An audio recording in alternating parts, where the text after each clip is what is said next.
relationships between African Americans and Japanese Americans.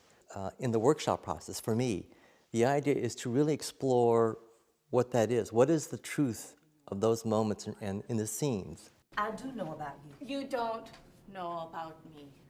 I listened to you. I gave you that. Are you going to listen to me? And I don't pretend to be African American.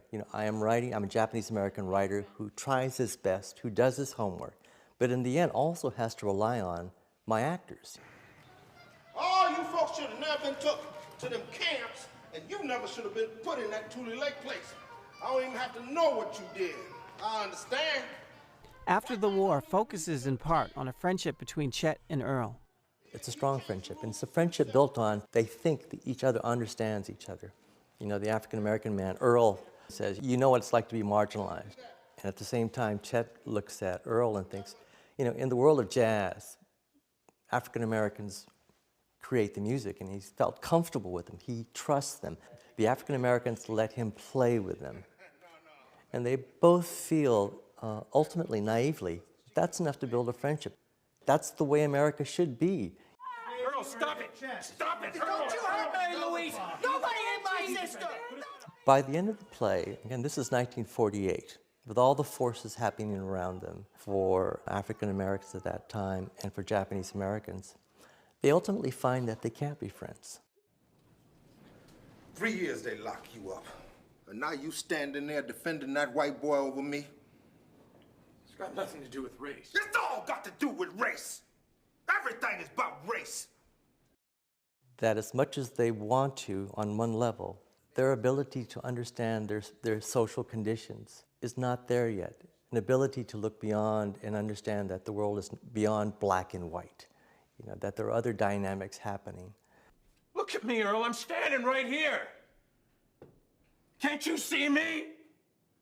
Look! Look! I'm a colored man, Chet. That's all there is. And at that time, that couldn't happen, and that's the tragedy of the friendship. Hello? I want to sit down. I think Philip has forged a real examination of what it means to be an American from a very particular vantage point. And I suppose you could say every American playwright is doing that, but with Philip, it's really particular. Okay, here we go. There was a choice that was made, and there was a choice being made in the play where, Japanese American community decides, let's go with the white people because that's the dominant culture, for better or worse. I believed in this country, Lillian. I did. And so the play, in some ways, is a bit of a kind of a fable, almost, or kind of a template to look at that moment, and for me to say, there had to be a time, and this is where the choice was made, as to how the worlds were going to come apart and who was going to team up with whomever. And now Ted's dead.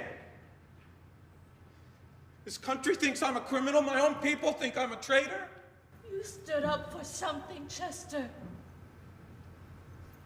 You've got nothing you have to prove.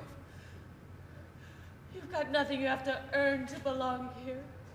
If they would have just said that, I would have gone in a heartbeat.